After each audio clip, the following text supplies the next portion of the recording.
Muy buenas tardes. Desde el Grupo Acontecimiento les damos la bienvenida al inicio de este ciclo de seminarios y charlas que se irán desarrollando en el transcurso del año.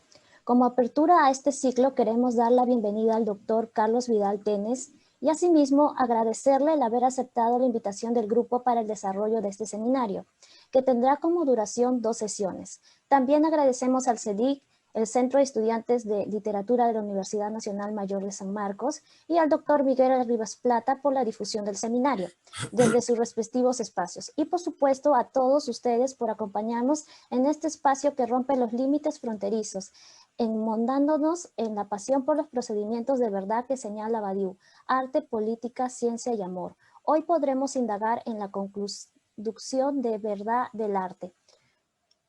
Para el seminario estará a cargo del doctor Carlos Vidal Tenes, artista y profesor de la Facultad de Bellas Artes de la Universidad de Lisboa. Obtuvo el doctorado con la tesis Invisualidad de la pintura, una historia de Giotto a Bruce Naumann. Miembro de la Academia Nacional de Bellas Artes de Portugal, ha participado en exposiciones desde la década de 1990 como Imágenes para los años 90 y Espectáculo, Difusión, Deriva, Exilio, un proyecto sobre Guy Debord. Está representado en varias colecciones privadas e institucionales. Desde 1992 colabora con Lápiz, Exit Express, Exit Books, Archipiélago, Papers de Art y Simal. Tiene 3 libros recientes: Invisualidad de la pintura, La sombra total, Arte, amor, ciencia y política en Ale Baliu, y Dilos y Caravaggio, publicados en España en la editorial Brumaria.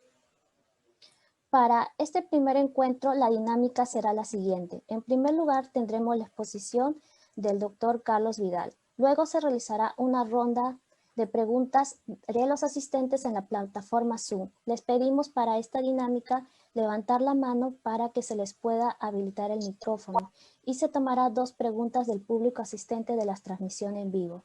Sin más, le damos la bienvenida al doctor Carlos Vidal. Buenas tardes, ¿no? Aquí, buenas noches, allá, buenas tardes. Bueno, se podría empezar por el título, ¿no? En una introducción, yo podría empezar por el título. Bueno, he dicho que el título es un título que puede hacer o va a hacer con que las dos sesiones puedan tener una imagen o un conjunto de ideas que parecen mucho diferentes, pero no lo son. La idea de material y de inmaterial se puede pensar que se puede hacer una definición de cada uno, de material y de inmaterial.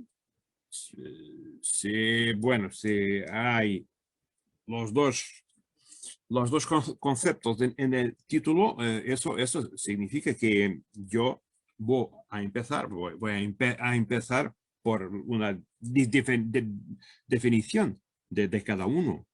Pero me va a interesar mucho un cruce, todas las posibilidades de cruces, de un cruce o un cruce alargado entre el material y el inmaterial. Por eso, al llamar a ese seminario verdad material y verdad inmaterial, bueno, como es natural obviamente es claro también, intento afirmar también, como he dicho, definir, ejemplificar en sus puntos y contextos extremos, porque me interesa incluso hoy, que es una noche para hablar más de algunos puntos del arte del arte del siglo de oro, como está en el título para hoy, que es un contexto extremo de producción de arte. Es ejemplar. Bueno, lo que estoy a decir es que hay una existencia de una verdad material, que siguiendo Badiou o otros autores, pero Badiou sí es importante en este punto. La verdad material puede ser las condiciones de verdad de Badiou, y una de ellas es la política. Entonces, una revolución que hace un volco, una revolución en la sociedad, es una verdad material, porque es un acontecimiento como dice Badiou, el acontecimiento acontece. Esto es una repetición, pero Badiou utiliza por veces esta idea, porque su punto de partida es siempre material. Entonces, una verdad material puede ser una revolución política, ¿sí? Una verdad inmaterial, ¿qué es? Una verdad inmaterial puede ser una aparición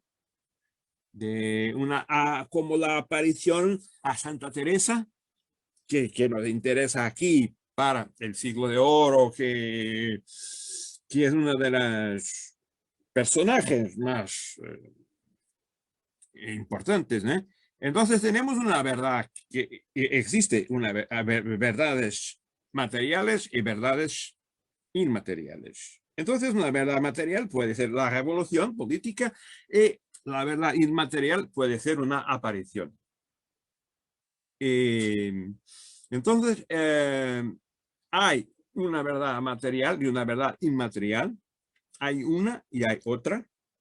Y en una primera etapa, en un primer paso, podremos definirlas. Pero en un primer punto podremos definirlas, pero desarrollando se puede complexificar,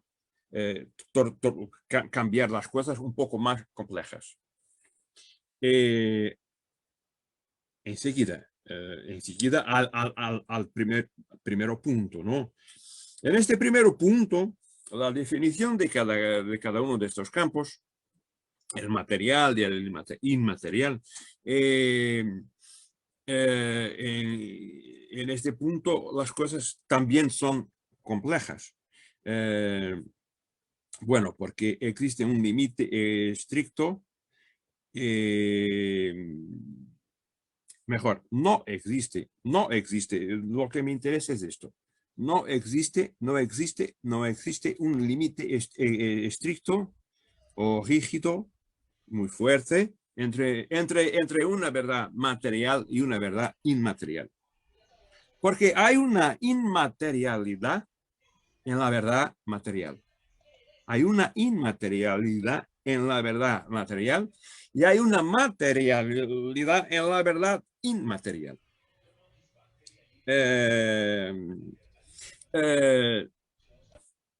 Pero aún así podemos, siguiendo el pensamiento de Alain Badiou, relacionar el surgimiento de la verdad material con la irrupción de lo inédito, que esto es muy importante.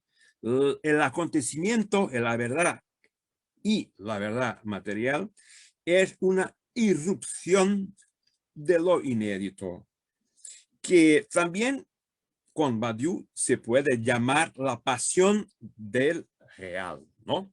Esto constituye, claro, el evento, acontecimiento es lo mismo. En Badiou, el evento y acontecimiento es lo mismo. Siendo el evento lo que realmente sucede. El evento sucede. Entonces, en realidad, tenemos la pasión de lo real como acontecimiento, como una cosa que acontece de verdad. Y Badiou habla de esto en casi toda su obra, en varios libros, los tres tomos de El ser y acontecimiento. Y también en el libro sobre el siglo XX, que se llama el siècle, o el siglo, ¿no? Que está traducido, pues, está en español. Este verdadero material se traduce en creo que este material o esta idea de materia del real se traduce en un lenguaje materialista dialéctico, ¿no?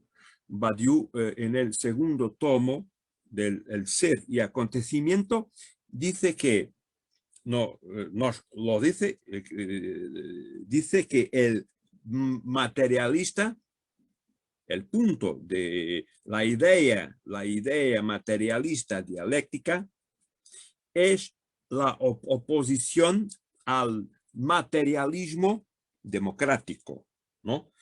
Que es convencional, que es una retórica neoliberal y posmoderna.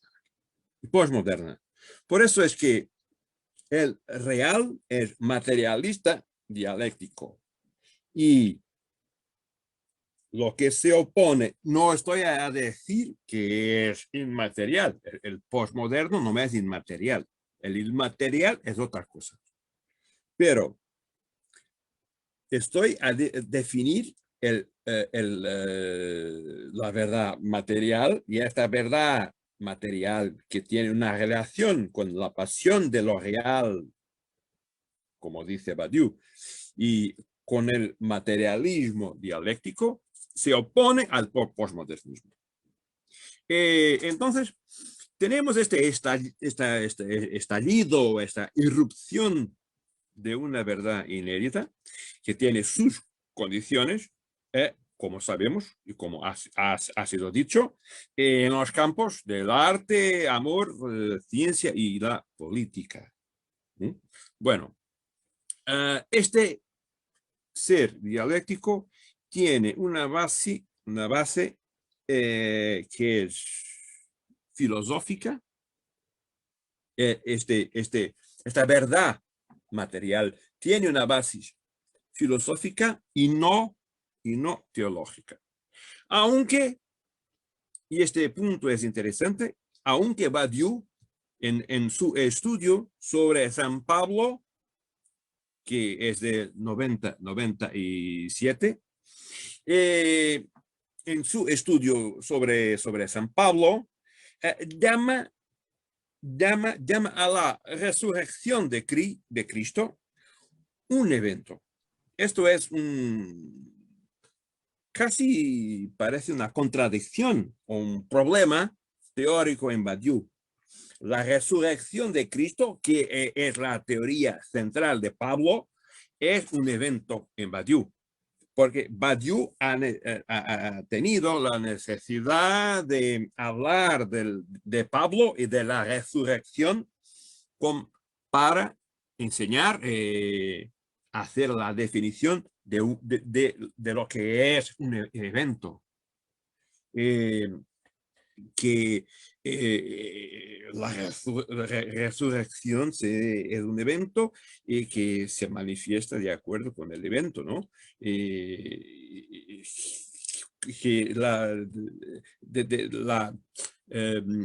el evento es siempre algo que es real, pero también es una declaración del sujeto. En otras palabras, existe la posibilidad de que la teología y no solo la filosofía, la teología puede participar en la definición de un evento. La teología puede participar en la definición de una cosa real, ¿no? Hay algo de inmaterial que se puede introducir en la pasión material, real, de la dialéctica real y materialista, ¿no? Entonces, hay esto que he definido y hizo con ejemplos. Una verdad material puede ser una revolución, una verdad inmaterial puede ser una aparición. Pero esto son las dos definiciones de los conceptos que están en el título, ¿no? Entonces, lo que me gustaría también cuestionar es si existe alguna posibilidad de hacer un cruce entre la verdad material y la verdad inmaterial. Antes,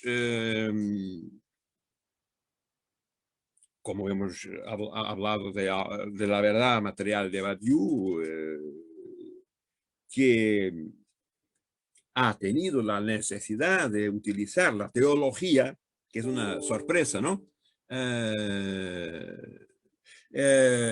Ha tenido la necesidad de utilizar la teología para definir mejor lo que es el materialismo. Podremos estudiar las relaciones entre lo inmaterial, porque hay relaciones, claro, entre el inmaterial, la verdad de la religión, que son de una forma igual, una totalidad subjetiva de la verdad. Aquí hay un punto de encuentro. Hay un punto de encuentro. La totalidad subjetiva de la verdad, está en la verdad material, pero también en la verdad inmaterial. Pero Badiou utiliza solo uno de los dos y quizá solo una vez a utilizar la teología en el libro sobre San Pablo. Para comprender mejor esta inmaterialidad de la verdad inmaterial, bueno, nada mejor que leer algunos puntos de la suma de teología de Santo Tomás de Aquino, en donde podemos decir que el doctor angélico, que Aquino es el nombre que tiene, doctor angélico, separa la ciencia de la religión. Aquino, ¿no? Y por un lado la ciencia o la revolución, la política, ¿no? Y por otro lado, la religión y la espiritualidad. Esto está en el libro 2. Tengo el apunte completo, libro 2, parte 2, cuestión 1, artículo 5. La pregunta de Santo Tomás es,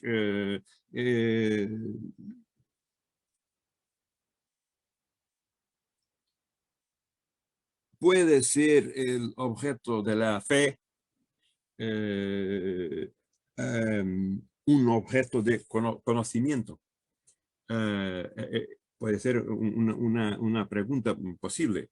Entonces Aquino nos dice que sí.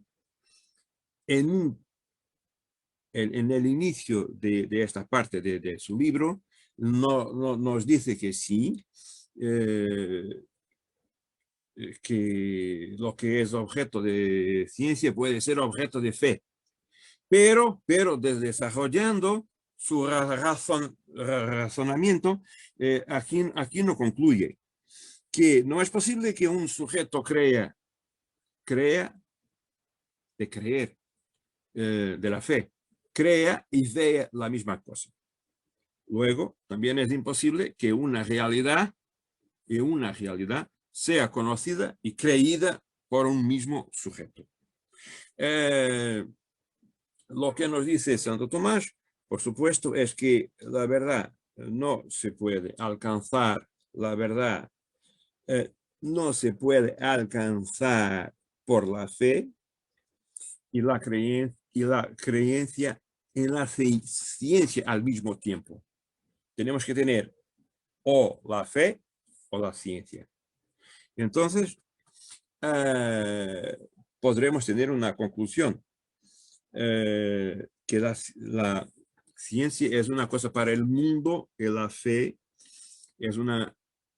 o la creencia es para Dios.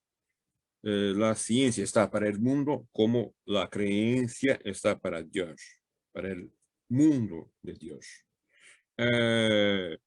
Podremos decir que el conocimiento científico no nos lleva a Dios, al igual que las artes, que cuando leemos Platón también es eso que tenemos, las artes también no nos conducen a la verdad. Porque el arte para Platón es siempre incapaz de algo que está fuera de ella, ¿no? Y hay aquí una oposición también entre conocimiento y conocimiento científico y el mundo divino de la fe y de la creencia. Es una oposición relacionada entre arte y verdad de Platón, y Platón tenía una sospecha en relación al arte. Y hay un texto muy interesante de San Isidoro de Sevilla, para quien también la pintura no es más que una ficción. Lo que voy a intentar hacer es que esta ficción sea una verdad. Pero aquí no es una verdad. En Platón o en San Isidoro no es una verdad. Pero San Isidoro nos dice esto. La pintura es la imagen que representa la apariencia de algo y que al contemplarlo evoca su espalda. Se dice pictura en el sentido de ficción. Entonces es una imagen ficticia, no auténtica. Y aquí también se llama fucata, simulacro. Es decir, pintando en un color ficticio, ya que no hay que dar crédito porque no es cierto. Entonces hay algunas pinturas que están ansiosas por representar la realidad del uso del color, superponiendo la realidad y esto es superponiendo la realidad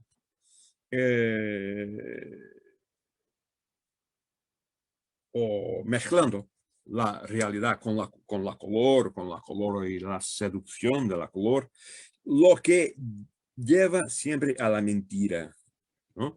Entonces, esto se puede decir que en la verdad inmaterial, ni la ciencia ni las artes, en Platón o en San Isidoro, pueden competir con la creencia.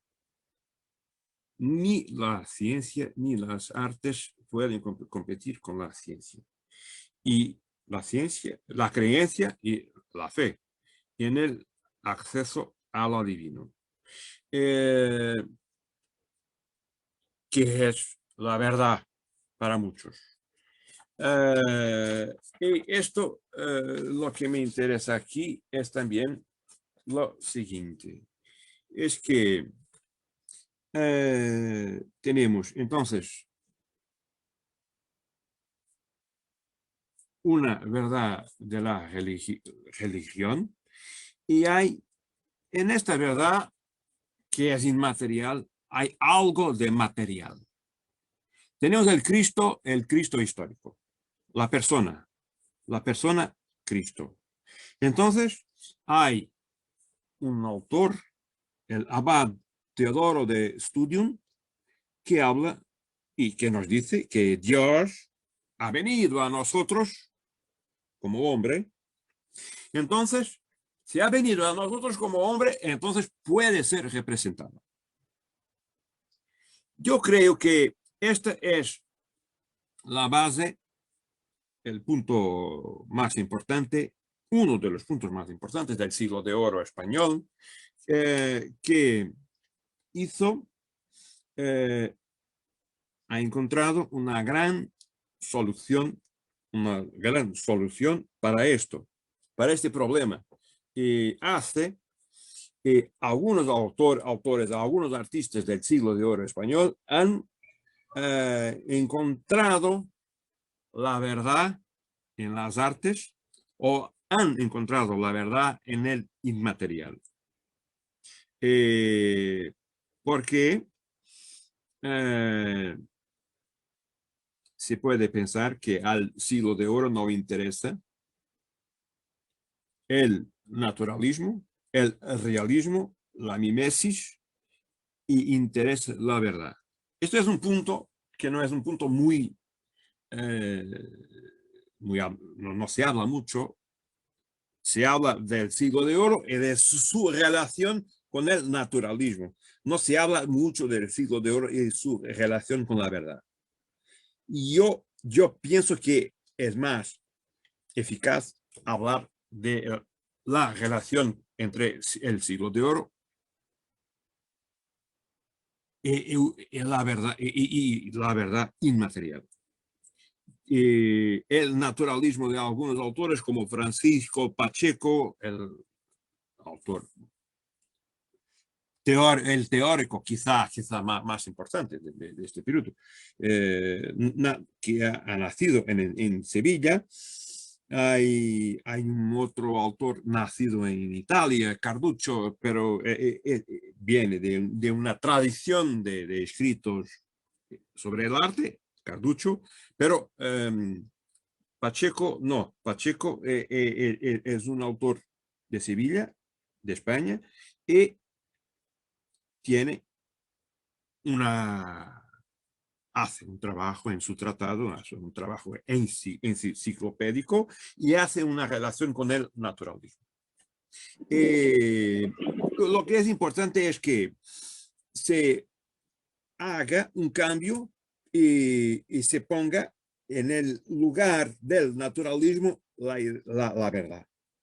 La verdad, hay un historiador actual que se llama Felipe Pereda, que tiene esta idea muy interesante en su libro Crimen y Ilusión, el arte de la verdad en el siglo de oro.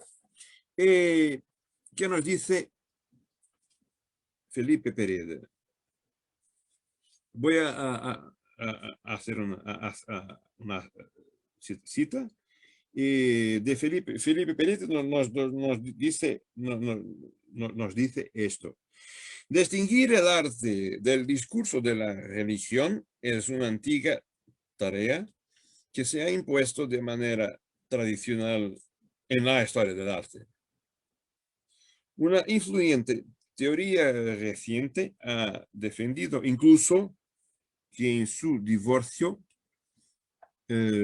sucedido en la primera edad moderna, hemos de buscar no solo los orígenes de la disciplina, sino incluso también el verdadero nacimiento de su objeto de estudio, el arte.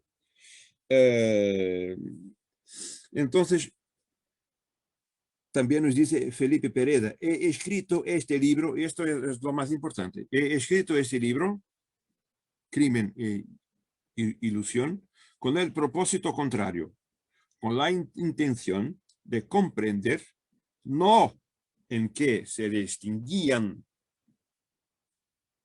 el arte y la religión, no está interesado, dice Felipe, ¿no? Que no está interesado en saber en qué punto se distinguían el arte y la religión, sino dónde se encontraban, dónde se solapaban y confundían los confines de la religión y del arte.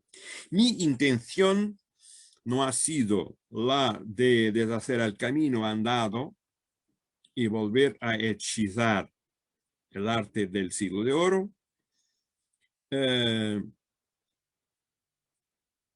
pero hay en el siglo de oro dos cosas. Una presentación de la fe y una presentación del arte en que la relación arte y fe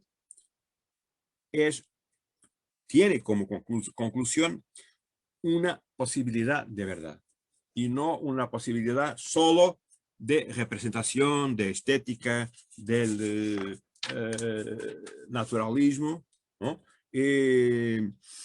Entonces, lo que pasa es que Pereda intenta y realiza a su manera y con mucha pertinencia, ¿no?, una definición sumamente convincente del siglo de oro, y aquella época en la que el arte y la religión se entrelazaban. Y en este punto me gustaría de repensar también, eso para más tarde, la luz de Caravaggio, que es una luz inmaterial, pero muchas de las imágenes de Caravaggio son naturalistas. Y hay en Caravaggio también algo que encontramos en el siglo de oro, una luz inmaterial y una verdad en los personajes que están a nuestra mirada, ¿no? Nuestra mirada tiene este acceso a la relación arte y religión. Para Pereda hay la diferencia de la obsesión naturalista de Francisco Pacheco, maestro de Velázquez, y también su suegro, como se sabe, su suegro, Pacheco es suegro de Velázquez, lo que es un gesto de plena confianza entre maestro y discípulo.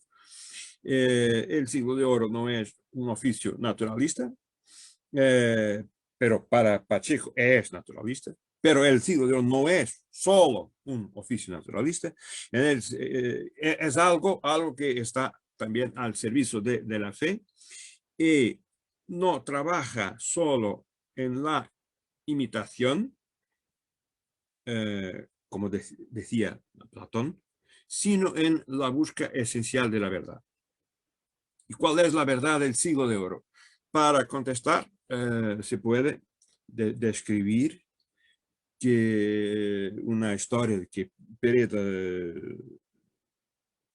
cuenta en su libro, habla en su libro, cuando visita al colegio de San Gregorio de Valladolid, en donde, en compañía de algunos frailes dominicanos, llega a una sala con dos obras de arte, solo dos obras de arte.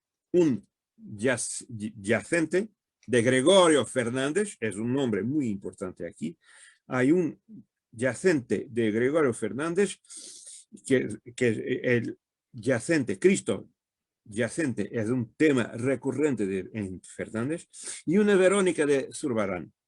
La Verónica es una temática muy interesante porque es un inicio de la modernidad, porque es una huella, un impronte que se puede convertir en una imagen. Es casi una origen del arte abstracto. Entonces, está mejor hacer un compartir y ver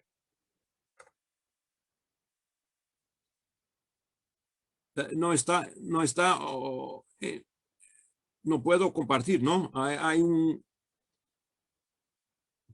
Tengo que tener un permiso. ¿Puedo ahora? Sí. Bueno, vamos a empezar aquí. Yo creo que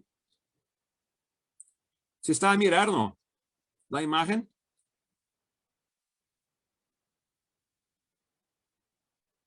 ¿Está bien?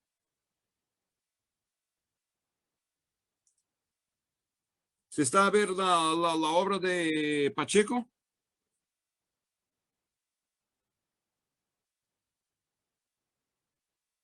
Sí.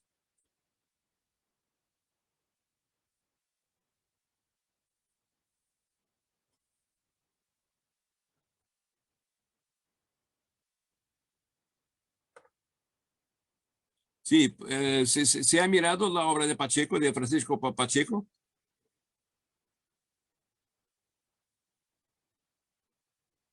Sí, bueno, voy a hacer una otra vez.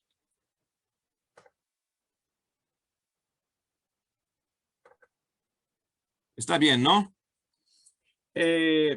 Aquí tenemos no un Pacheco naturalista, pero un Pacheco muy religioso. Es un juicio final de 1610. Ahora vamos a ver lo que es la idea de verdad. La idea de verdad está en el arte cuando el arte es extrema. Tiene una radicalidad religiosa y que eso hace la escultura española. Y es muy interesante porque la escultura en el siglo de oro, lo que es interesante es que la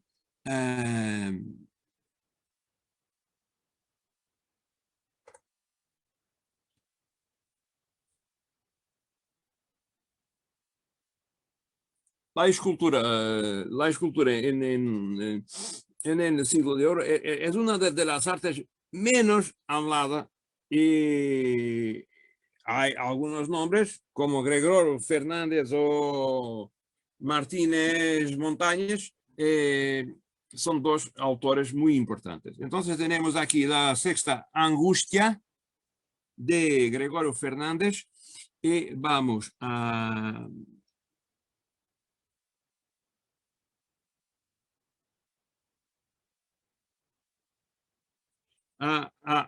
mirar este yacente del Colegio de San Gregorio, de que habla Pereda. Y entonces tenemos aquí las imágenes,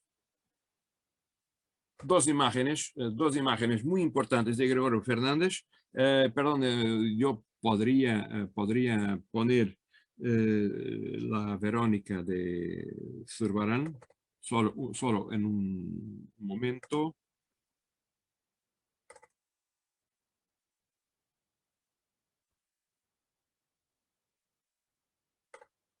Sí, aquí. Entonces, Pereda nos dice que ha llegado a la conclusión de que el arte del siglo de oro es más arte de la verdad do que arte naturalista, cuando ha mirado esta Verónica de Zurbarán y el yacente de Gregorio Fernández. Bueno, son obras de 34, el siglo XVII, de 34 la de Fernández, la Verónica de Zurbarán es de 1658. Por tanto, hay aquí una religión mística. Vamos a interrumpir. Hay una religión mística que no es solo una práctica interior del ser, es también una forma de vida, como habla Giorgio Agamben. Y esto es para el siglo de oro casi como la filosofía. Está aquí una relación, el misticismo en el siglo de oro tiene una relación con el neoplatonismo, que neoplatonismo en el apogeo de la edad de oro de Florencia, que también es una forma mística de pensar. Incluso en un periodo en Florencia, en el siglo XIV, es un periodo muy interesante, porque es un periodo de una cientificidad que no existe en el siglo de oro, pero tenía una dimensión mística por vía del neoplatonismo de Marsilio Ficino, pero el místico en Florencia tenía una oposición con la ciencia de la perspectiva en Alberti, y pienso que esa oposición no existe en el siglo de oro, que Julián Gallego, un historiador muy importante, en su libro Visión y símbolos en la pintura española del siglo de oro, habla de una pintura, la pintura del siglo de oro, era una pintura que se lee porque la pintura y la música también, están destinadas más a la lectura que a la visualización, ¿no? Ahora bien, ha sido entonces mi intención hacer una oposición a lo que llamo ocular centrismo cartesiano, que en Descartes alcanza una dimensión decisiva y es una base de la civilización occidental. La idea de que ver es lo más importante. Pero como habla Julián Gallego, dice que el siglo de oro no es para la visualización, es para la lectura. Tenemos aquí una característica muy interesante, y que es que hay una geografía, un lugar en que el único lugar, vimos que en Florencia, en el siglo XIV, hay una dimensión mística con el neoplatonismo de Ficino, y hemos visto también que en el siglo de oro hay una relación con una verdad inmaterial. El inmaterial se torna una verdad. Y hay un lugar que son los Países Bajos. En los Países Bajos es quizá el único lugar que tiene su edad de oro solo concentrada en el ver, en la mirada. En los Países Bajos, con todas sus invenciones de instrumentos, ¿no? La cámara oscura, la perfección de las estructuras de la visión. La pintura holandesa al contrario de la pintura italiana y al contrario de la pintura española, es siempre descriptiva, siempre tiene siempre una relación con la mirada, y la italiana es eminentemente literaria y la española es inmaterial.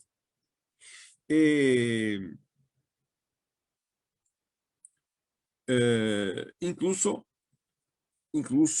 cuando se habla de Poussin, y para Poussin el más importante no es el dibujo, para Poussin también lo más importante es la literatura. Poussin empieza siempre sus pinturas con la literatura y después es que pasa para el dibujo. Entonces tenemos aquí que hay una presencia del símbolo y que en el siglo de oro es segundo Julián Gallego, el siglo de oro no es solo simbólico, es también programáticamente simbólico, es un simbólico programático. Entonces, en otros autores, en el mismo siglo, como Poussin, que he dicho, las letras están antes del dibujo, pero en España no hay una orden. Primero las letras y después el dibujo. Lo que pasa es que la pintura y la poesía son equivalentes, como la teología y la filosofía son equivalentes. Como dice Julián Gallego, y muy bien, en el siglo de oro en España la pintura y la poesía son equivalentes para un espectador de culto. Un espectador de culto tiene siempre que hacer una relación entre teología y filosofía, entre pintura y poesía. Entonces, eso se mira, se ve,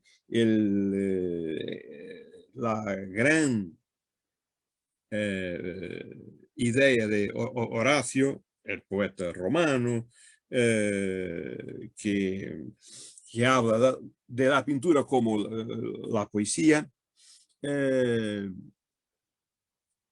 la pintura y poesía, que también tenemos en el siglo de oro, y se puede mirar en las obras de, sobre todo, Murillo, más que en Velázquez, pero también Velázquez, claro, Velázquez, Murillo, y en la literatura, en Cervantes o Quevedo. Y podremos volver a la escultura en madera policromada, sabiendo que aquí existen, tenemos que hablar de grandes escultores y grandes pintores que han colaborado con los escultores. La obra de Gregorio Fernández o de Martínez y Montañez es escultura de madera policromada. Lo que es policromado es hecho por pintores como Pacheco. Y tenemos una gran e intensa matriz de todo esto en la mística. Santa Teresa, San Juan de la Cruz, Loyola, Miguel de Molinos, Mañara, estos son algunos místicos un poco olvidados. Y pienso que no se debe olvidar Miguel de Molinos, que es muy interesante. Y en la música tenemos el gran compositor de todo el siglo XVII en toda la Europa, Tomás Luis de Vitoria, y hay otros que tenemos que hablar, de Morales, Guerrero, Juan de la Encina y Antonio Cabezón. Y podremos voltar una otra vez a las obras de Gregorio Fernández, porque es muy importante comparar voy a compartir. Es muy interesante hacer una relación, trabajar en Murillo, es interesante mirar lo que es fuerte, intenso, barroco, es un grito en Gregorio Fernández, y hay después un clasicismo en Sevilla.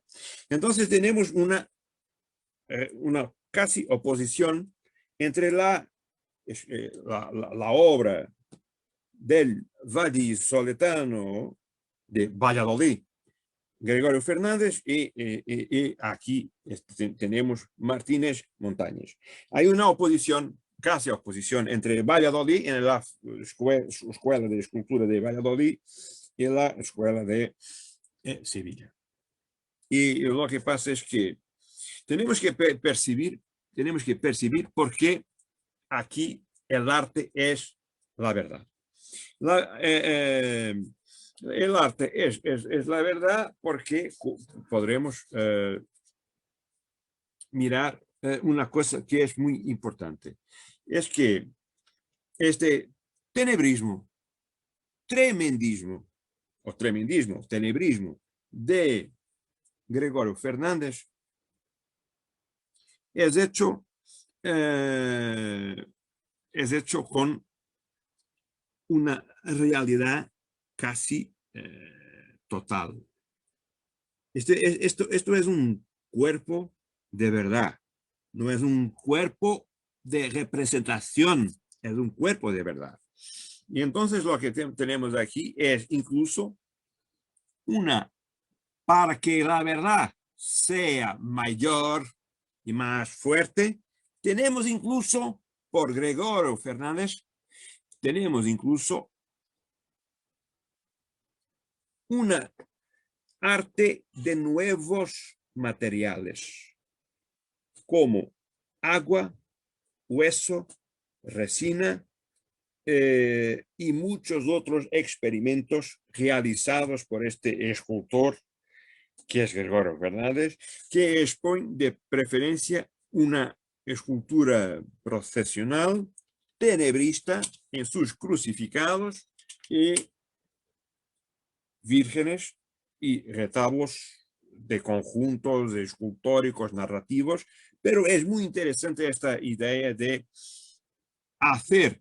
poner la verdad en escena con nuevos materiales que no han sido utilizados hasta Gregorio Fernández. Gregorio Fernández es el inventor, ha hecho la invención de la verdad y ha hecho una invención de nuevos materiales. Y esto es muy, muy, muy, muy importante. Que no es solo la forma, es también la materia. La materia que hace la mística de Gregorio Fernández, que hace una superación total del realismo y estas imágenes del siglo de oro en España no son vistas fuera de España. No es posible, no hay ningún lugar otro en que imágenes como las de Gregorio Fernández sean posibles. No existen. No existe una imagen tan de verdad como la imagen de Gregorio Fernández. En Sevilla, Martínez Montañez tenía una otra mirada. Incluso es muy diferente el inmaculismo de Murillo del tenebrismo o tremendismo de Gregorio Fernández. Entonces, esto de los nuevos materiales es muy, muy, muy, muy, muy interesante. Y tenemos entonces aquí un grupo de autores muy, muy importante. Hemos visto los ojos de cristal, las uñas, dientes de marfil, el sudor es muy importante del Cristo y las lágrimas de resina. Y todo esto es para hacer hacer un enlace entre la escultura y la realidad y la verdad, ¿no?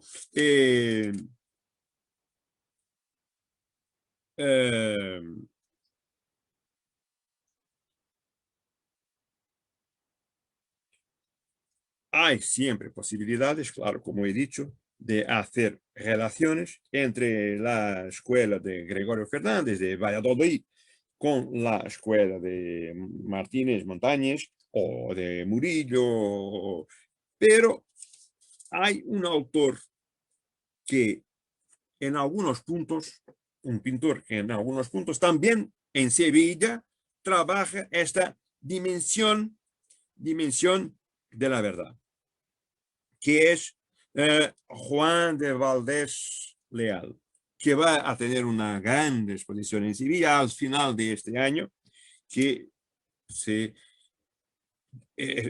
tiene que tener mucha atención a la obra de Juan de Valdés Leal, nacido en Córdoba, pero de trabajo.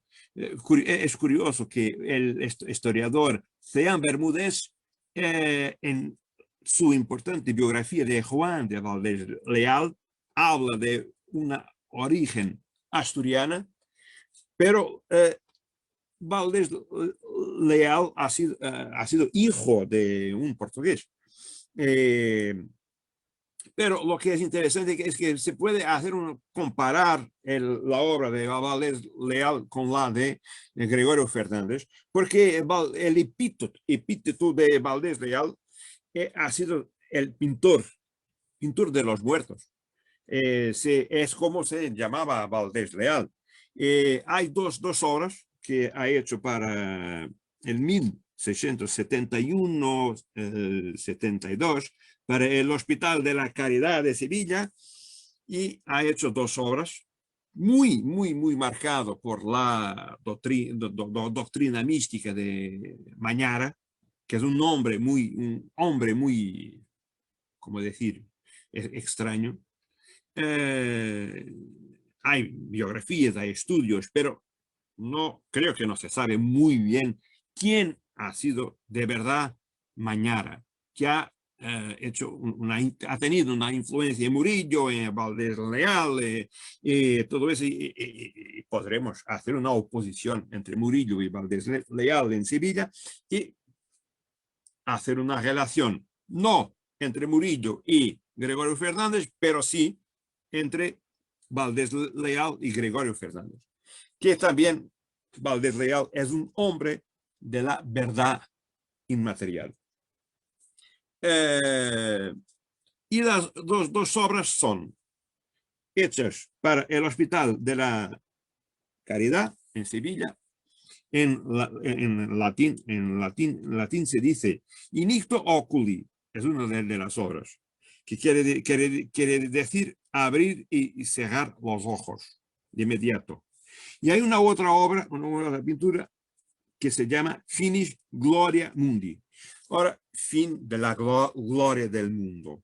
Entonces, estas dos obras son muy interesantes y que voy a compartir, que son importantes para que se puedan mirar y hacer una comparación con Gregorio Fernández. Aquí es la primera obra de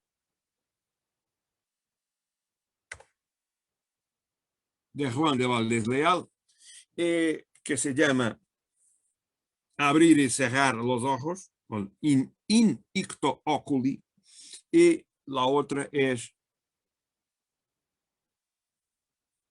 el fine de la gloria del mundo.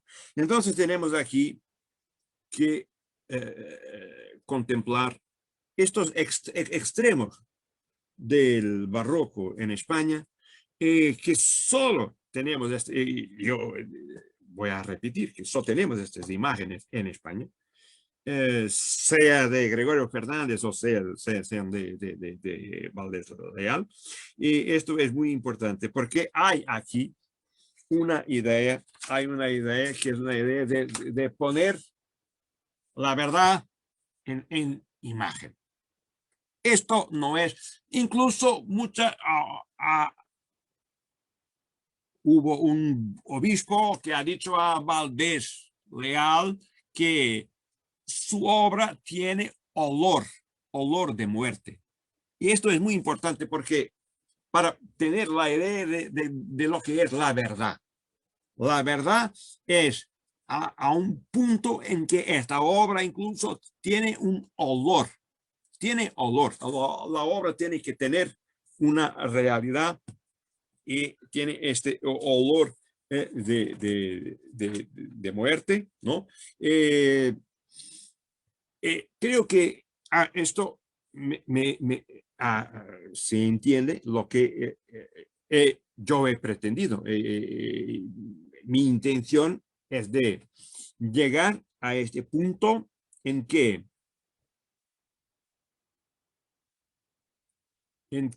la obra de arte, algunas obras de arte, en este periodo y en España y en el siglo de oro, estas obras son las obras que tienen una relación tienen una relación más estrecha con el tenebrismo o tremendismo que con el costumbrismo.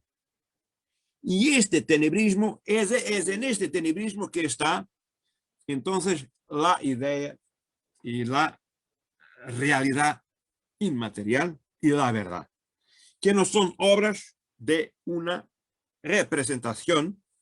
Incluso autores como Rivera, que ha vivido siempre en Italia, incluso en Rivera muy marcado por Caravaggio, incluso en Rivera las obras no tienen esta dimensión de Gregorio Fernández. Y más adelante, en el siglo XVI, una mujer que yo gustaría mucho de llamar su nombre, Luisa Roldán, quizá la primera escultora de España, que tiene una dimensión algo cerca de Gregorio Fernández. Y esto es muy interesante porque hombres y mujeres, la mujer, muy interesante, que está olvidada, casi todo olvidada. Luisa Roldán, una gran escultora que tiene una relación con esta idea de verdad inmaterial, ¿no? Esto para decir que hay, sobre todo en España, en el siglo de oro, esta idea de la verdad inmaterial, que es muy importante que se entienda que esto es un problema del siglo de oro. El otro problema, tendríamos que hacer una otra conferencia, que es cuál es la influencia de Caravaggio en el siglo de oro y en España. Eso tendríamos que hacer una otra conferencia. Creo que hay estas son dos temáticas interesantes en el siglo de oro. ¿Qué papel tiene el arte de Caravaggio y qué es, porque algunos autores han conocido la pintura, no la persona, han conocido la pintura de Caravaggio, a Juan Bautista Maino, Rivera, sí, y el propio Zurbarán tienen una relación que es clara con Caravaggio. ¿Qué papel tiene Caravaggio en el siglo de oro? Eso es para otra oportunidad, pero ahora lo que me interesa y lo que me ha interesado es esto, es que hay que mirar el siglo de oro como una arte de la verdad. Y terminaría por ahora. No sé si hay algunas preguntas, algunas dudas.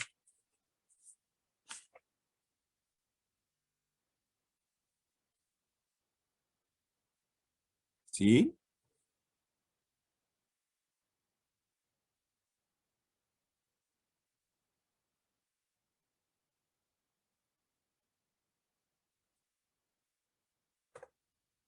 ¿Así?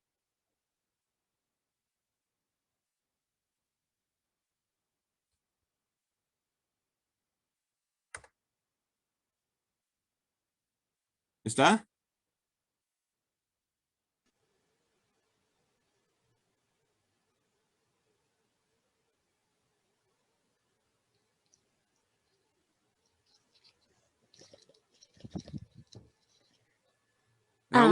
Ah, ¿Algún problema, no?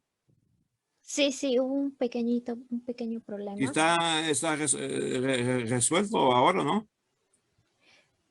Bueno, creo que continuábamos con la ronda de preguntas. No sé si alguien, creo que sí ya está resuelto. Ah, bueno, sí, sí, sí, sí. Estoy a leer en los Preguntas. comentarios, pero está todo hecho, ¿no? Está bien. Yo Por hizo acá tenemos, hospedador, está bien, ¿no? bueno, le agradecemos este primer seminario, esta primera parte, pero sí teníamos una pregunta de alguien del público, de Marco Valencia. Nos preguntaba, ¿Ala Badiou manifiesta la existencia de una verdad religiosa? No sé si alguien más tiene una pregunta o puede ir Sí, sí, pensando sí, una sí, sí, pregunta. sí, sí. Es una pregunta muy interesante, ¿no? Eh, yo estoy mirando algunos textos, tengo, pero hay una, esto no es total sobre, eh,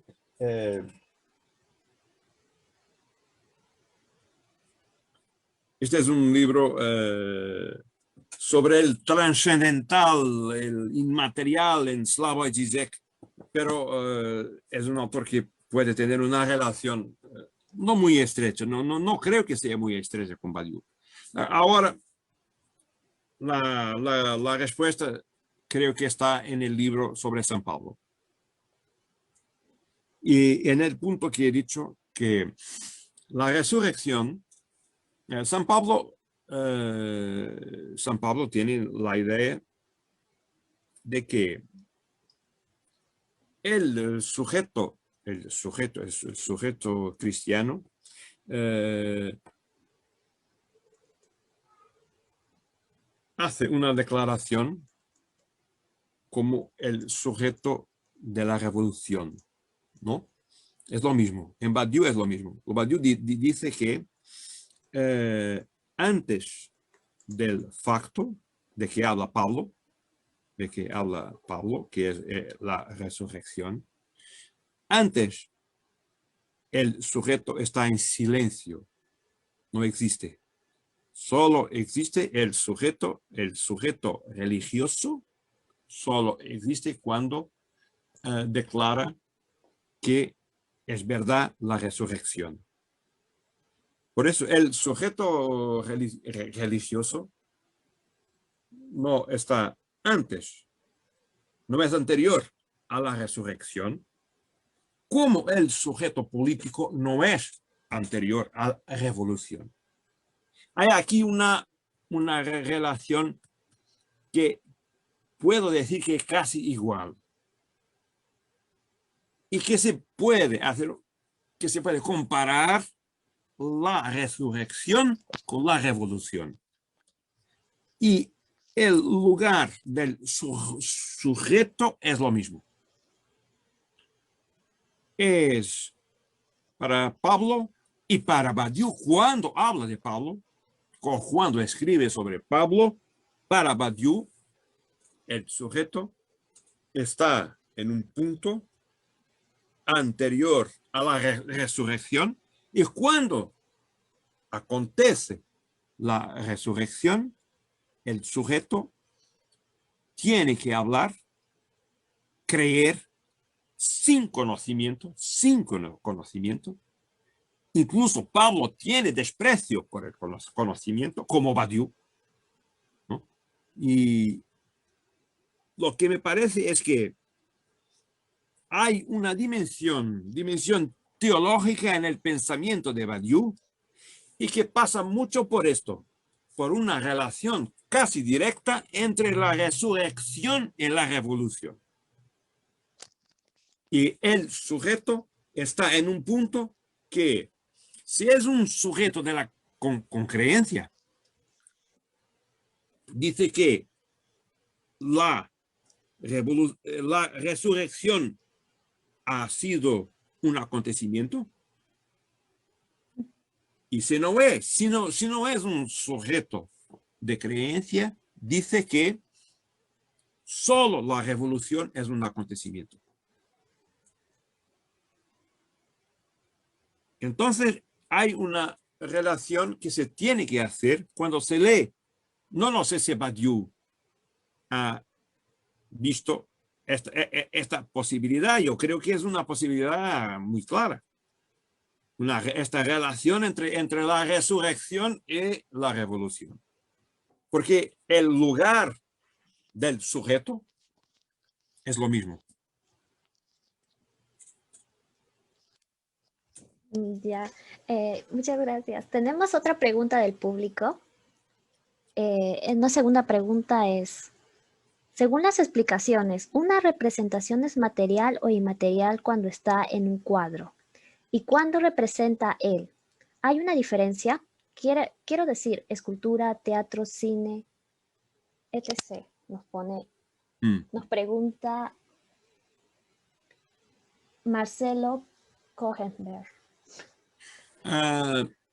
Bueno, yo creo que el siglo de oro es una prueba muy clara de que no hay una fuerte diferencia, no hay una fuerte diferencia entre las artes, ¿no?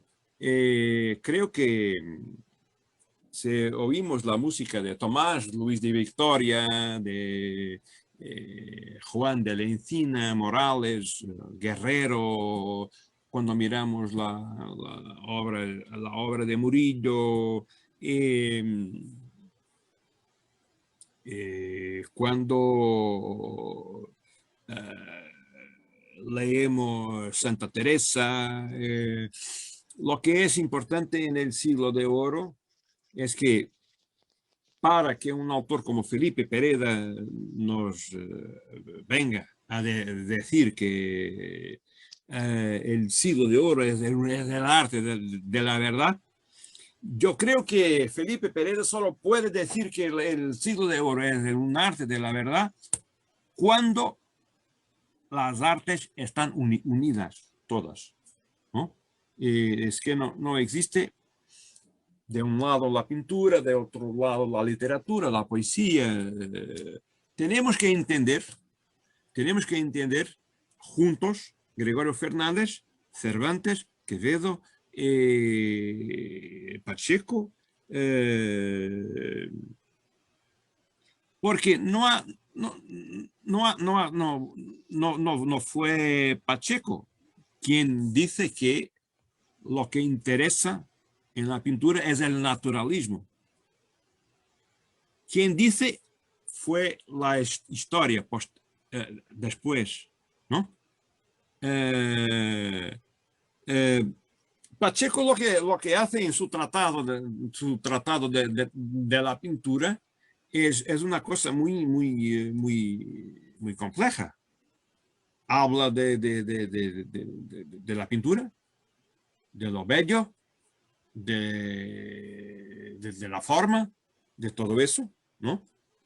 Pero hace una recopilación de las ideas de la pintura desde la Grecia, y se puede decir que lo que hace Pacheco es una enciclopedia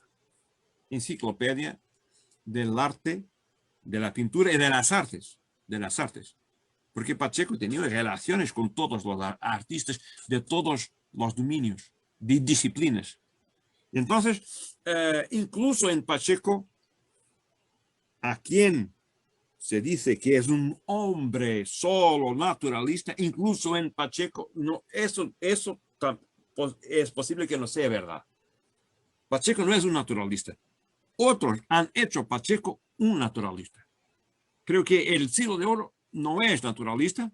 Yo estoy de acuerdo con Felipe Pereda y lo que me parece es que solo se puede llegar a esta conclusión cuando tenemos una reunión de las artes.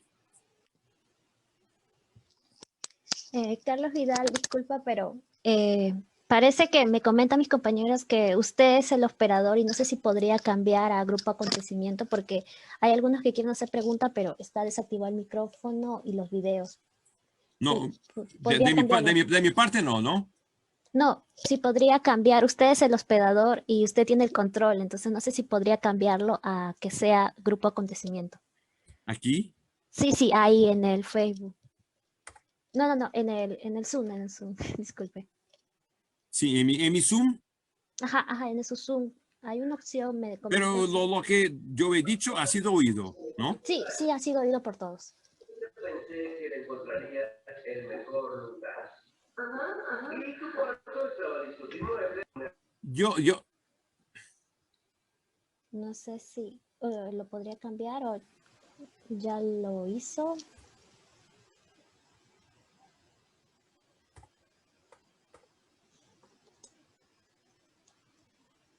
Ah, tenemos una tercera. A ver, Juan Pablo, ¿podrías explicar cómo podría hacerlo? Sí, disculpe, doctor Carlos. sí, En la ventanita, sí, en la ventanita de participantes, sí, eh, está hay, sí, hay una opción que dice lo siguiente: cambiar hospedador. pedir sonido. A No, mí no, no, dice cambiar hospedador.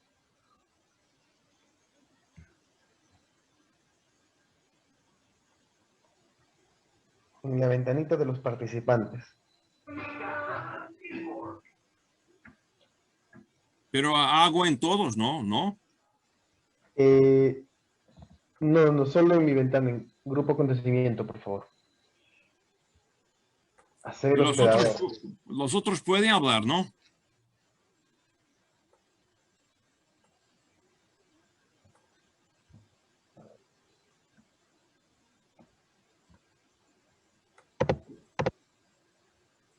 No tengo el grupo de acontecimiento en los participantes. Ah, en todo caso, para que el público pueda participar, hacer sus preguntas, activar sus micrófonos, así como Cada uno puede hacerlo, ¿no? Tendrá que hacerlo cada uno, como yo y Gloria. sí, solo usted puede pedirle a cada uno que active su micrófono. Sí, hemos tenido ese percance, disculpe, de la tecnología.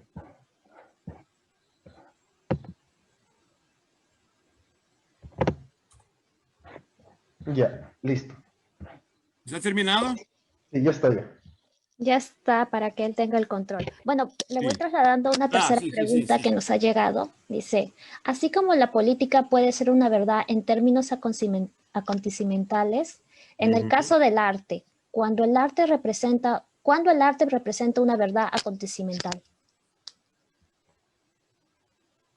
Bueno, aquí es lo que yo he hablado en la conferencia.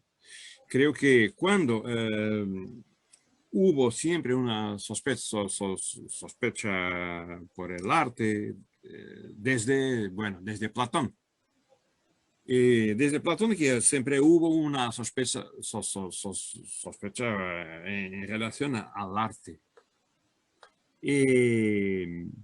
Porque el arte es para Platón una seducción de lo verdadero, no es verdad. Y el arte no puede llegar a lo que está fuera del arte, ¿no? Y lo que yo he dicho es que el problema de Platón ha sido solucionado en el siglo de oro. El siglo de oro hace del arte una, una verdad.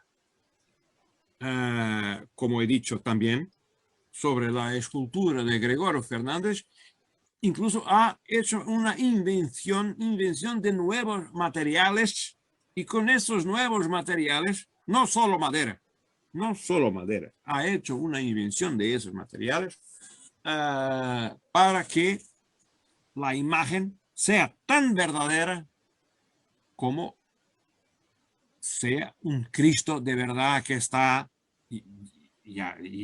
yacente junto al espectador. Esto es una cuestión que no lo sé por qué, pero es interesante saber porque en la idea de acontecimiento en el arte, Alain Badiou ha hablado muy poco de las artes visuales. Y ha hablado más de la literatura y de la música. Y vamos, quizá el primer momento de la verdad en el arte para Badiou ha sido la tragedia clásica.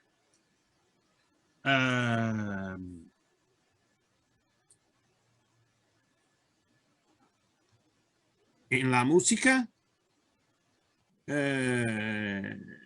Alain Badiou habla mucho de dos autores. Haydn, que ha creado la sinfonía, y Schoenberg, con su nuevo método de armonía musical. Entonces, hay casi un vacío porque los ejemplos de Badiou en las artes visuales son muy pocos. Y no tienen la fuerza que tienen estos autores. La tragedia, Aeschylus, o la música de Joseph Haydn o Schoenberg.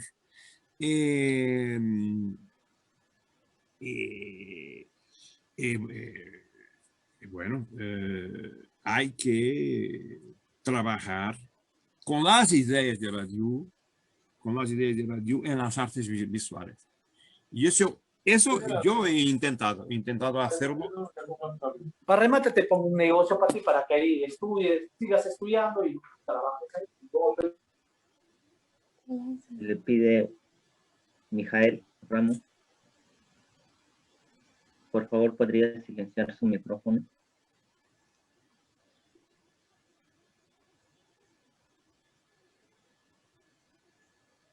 Sí, ya. Ya está. ¿Hay alguna cuestión ahora, no? No sé si alguien del público desea preguntar, levante la mano. Pero por ahora tenemos otra pregunta.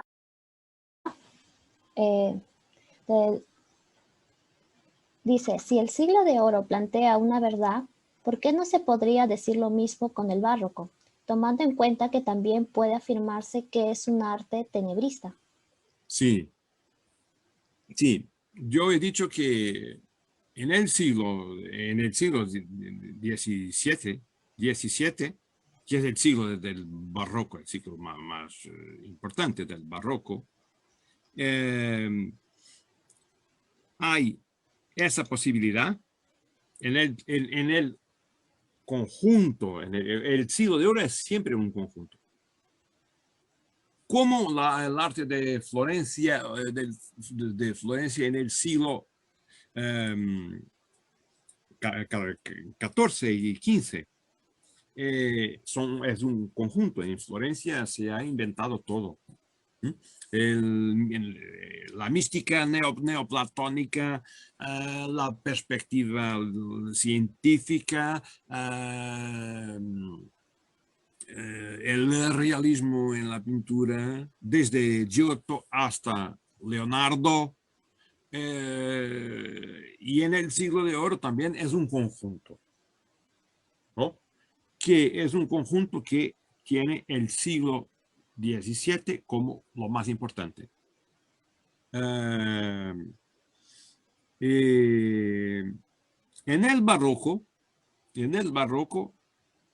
hay un caso, que es un caso que yo he escrito algo sobre eso. Hay un caso que se puede ver solo. Es un hombre que solo ha hecho una revolución en la pintura, que es Caravaggio. Se puede decir lo mismo de Velázquez, pero bueno, Caravaggio ha venido antes. Y entonces lo que pasa es que sí, el barroco es un acontecimiento y tiene dos puntos muy fuertes. El arte de Caravaggio, solo, un hombre solo, y el siglo de oro como un conjunto, un grupo de acontecimientos. El barroco tiene aquí, para que se pueda llamar acontecimiento, tenemos que considerar en primer lugar Italia y España, y no Holanda. Creo que Holanda no, porque incluso un pintor muy importante como Rembrandt, para algunos historiadores, lo que está correcto, Rembrandt es un pintor que no es un pintor como los otros pintores de Holanda, descriptivos. Rembrandt es un pintor muy más italiano que un pintor de Holanda. Y entonces se podría tener un grupo más largo. Caravaggio, Rembrandt, solo Rembrandt, como otro hombre solo en Holanda, Caravaggio, a Rembrandt y el siglo de oro como una totalidad. Bueno, yo tengo que decir que Velázquez está también solo, porque hace un arte que todavía hoy quizá no se entiende. Es una revolución tan grande que todavía hoy no se entiende. Creo que Velázquez no se entiende. Creo que esto es lo mejor que puede acontecer a un arte, que no se entienda. Caravaggio no se entiende. La luz, ¿qué luz es? ¿De dónde viene? La fuente de la luz de Caravaggio no existe. Es una luz de la imaginación, totalmente de la imaginación. La representación, el toque muy rápido de Velázquez y todo el resto del siglo de oro, todo eso son acontecimientos. Y no hemos hablado mucho de esto como acontecimientos cuando leemos a Alain Badiou, porque hay este punto que está en falta en el pensamiento de Badiou, que es el punto de las artes visuales.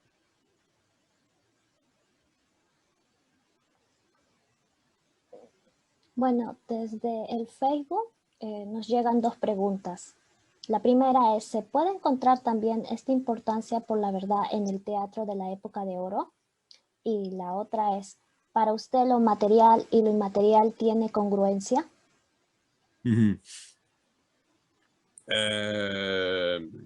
Sí, yo creo que sí. Cuando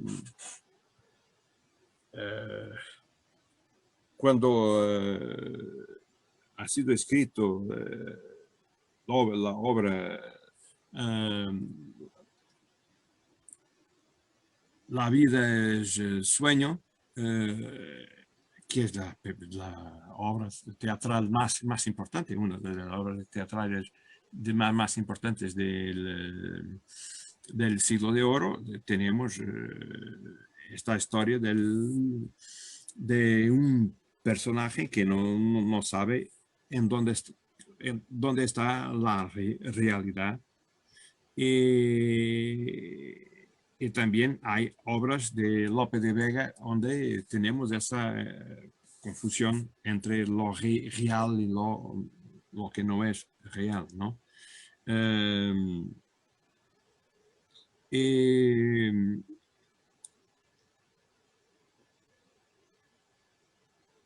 La congruencia, sí, es lo que he dicho al inicio, que hay una inmaterialidad en el real, en el material. Si no, no teníamos arte, ¿no? Y hay una materialidad en el inmaterial. Inmaterial puede ser el arte, pero es claro que el arte... solo un momento para poner en claro una otra cosa.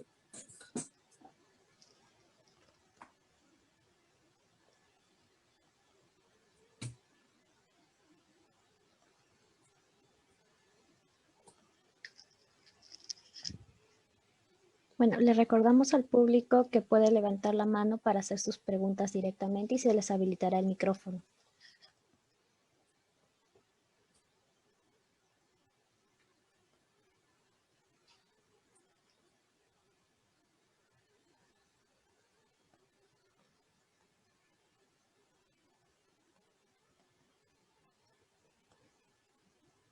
Y que también pueden encender sus cámaras si desean.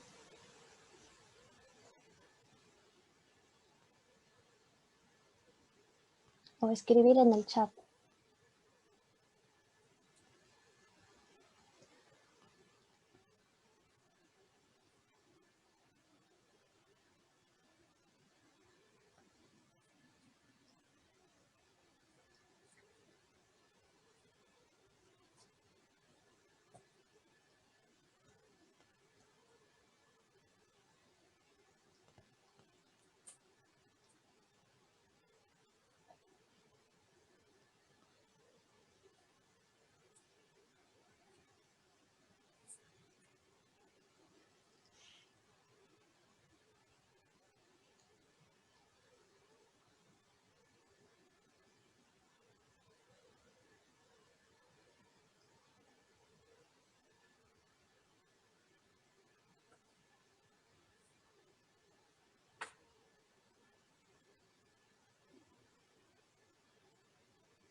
No, estaba solo mirando un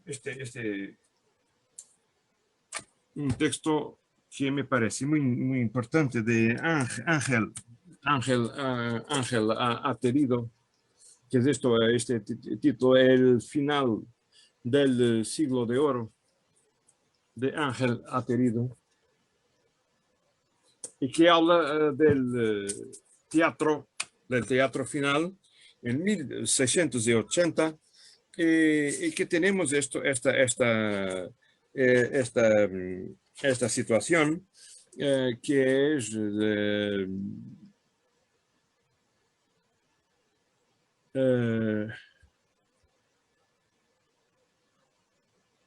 bueno, sobre la situación de la congruencia, ¿no? De entre inmaterial y el material.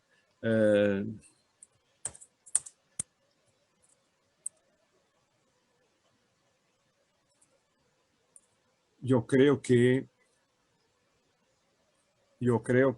bueno, eso hemos hablado, ¿no? Hemos hablado antes, cuando yo, este libro, porque este libro tiene la teoría de que el siglo de oro termina con la obra de Calderón de la Barca, que es el nombre con Lope de Vega y Calderón de la Barca, son los dos, quizás los dos nombres más importantes del teatro del siglo de oro. Se piensa que Lope de Vega ha escrito unas 300 obras teatrales. Y Calderón de la Barca, que tiene su fecha de muerte en 1680, estos dos, y la data de 1680 para algunos es el fin, es el final del siglo de oro. Y entonces no estoy a mirar un ejemplo tan interesante como la vida es sueño de Calderón como una posibilidad de tener esa congruencia entre lo real y no real, y lo que está dentro y fuera de la realidad, en la obra de arte, en la vida de sueño. Y lo fingido y lo verdadero de Lope de Vega, que también es muy interesante porque habla de un personaje que se ha marchado a Roma para borrar la imagen de los cristianos, y después en la pieza de Lope de Vega se ha tornado en la representación, el actor, la personaje, se ha tornado un cristiano, y entonces su papel de borrar la imagen de los cristianos, su papel ha sido un papel ha fallado, y entonces ha sido muerto. Y eso, el barroco en Lope de Vega o Calderón tiene esa dimensión de una confusión entre lo que es real y lo que no es real.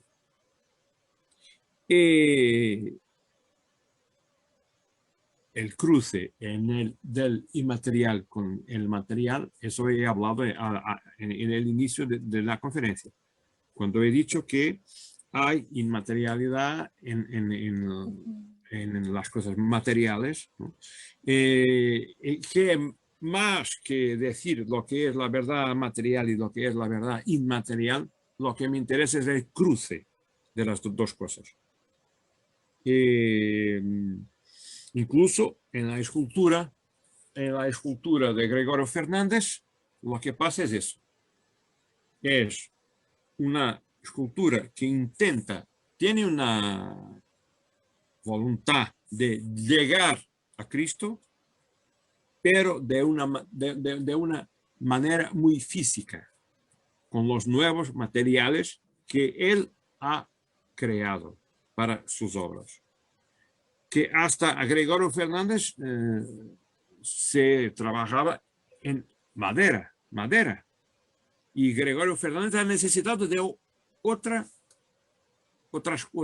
cosas físicas y materiales. Y entonces tenemos aquí en este cruce que representa Gregorio Fernández, en este cruce, bueno, no sé qué ha pasado. En este cruce tenemos la congruencia entre el inmaterial, este cruce entre el inmaterial y el material. Tenemos en Gregorio Fernández y tenemos en el teatro de Calderón. No lo sé si he contestado. Gracias por su respuesta. No sé si el público tiene alguna pregunta más.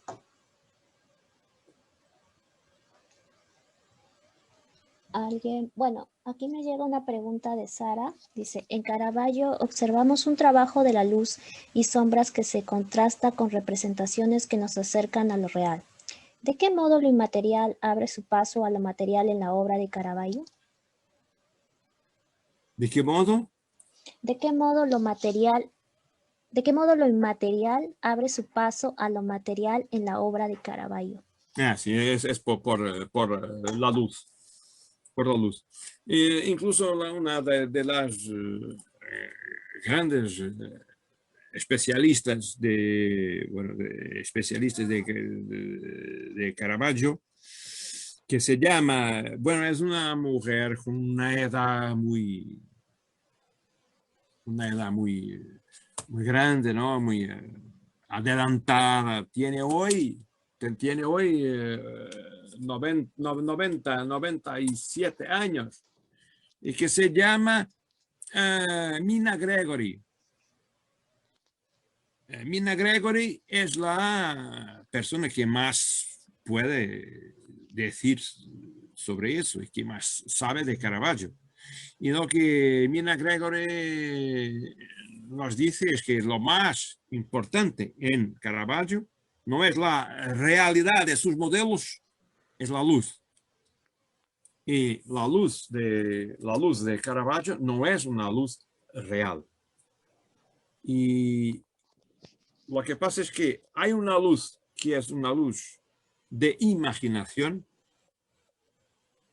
y hay personajes que están representados que son totalmente reales. Y en este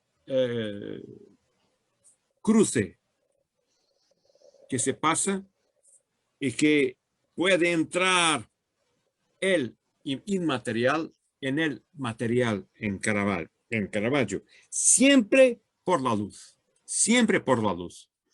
Y Mina Gregory ha dicho eso hace unos años, que lo más importante en Caravaggio, y es una temática que no está solucionada, que es la temática de la luz, que luz es la luz de Caravaggio.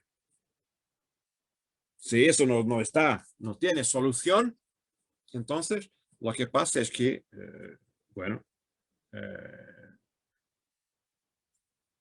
se sigue siendo el problema principal. Y si no tiene solución, entonces es inmaterial. Lo que no tiene solución es inmaterial. No se llega por el conocimiento. Hasta hoy no hay ningún texto que sea un texto claro y sobre la luz de Caravaggio. Y eso hace de Caravaggio un hombre que utiliza el inmaterial, que es la luz, para el material, que son los modelos que están en su pintura. Es la luz. Bueno, ¿alguna otra pregunta del público? No sé si quisieran activar para hacer alguna pregunta. Bueno, me gustaría hacer un comentario, ¿no? En función a lo que se ha realizado.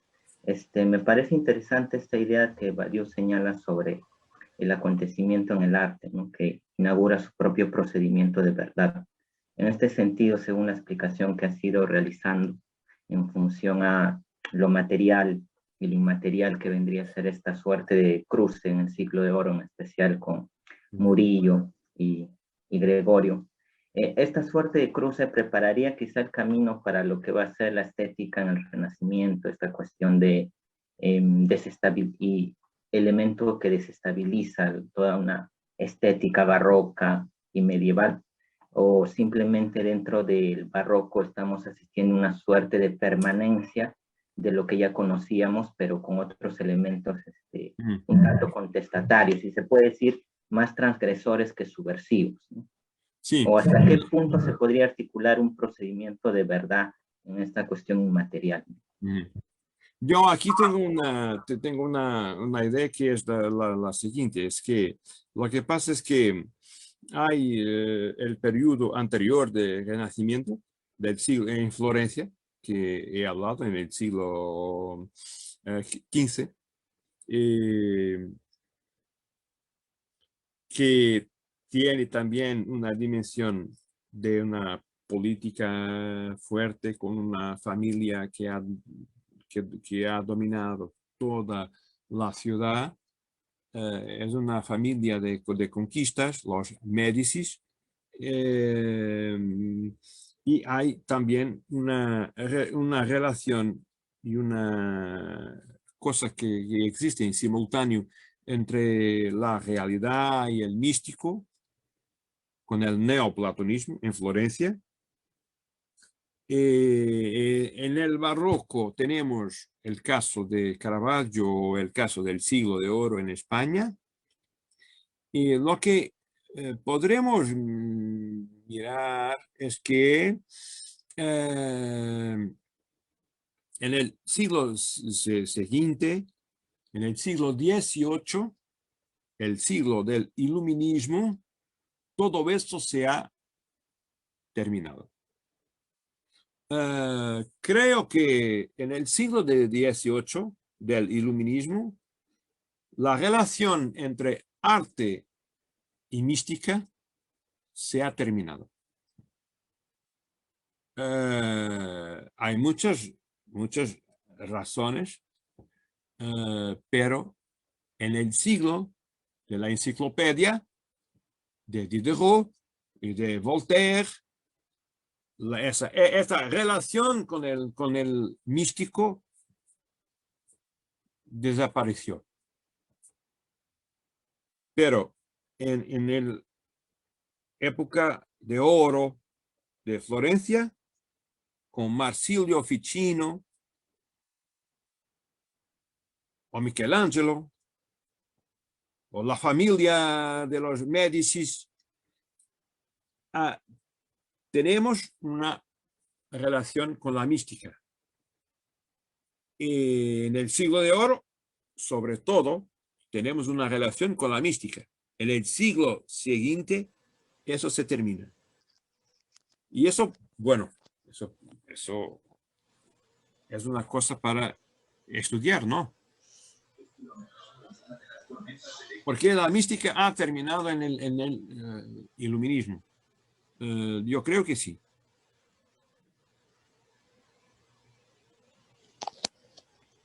¿Alguna otra pregunta del público?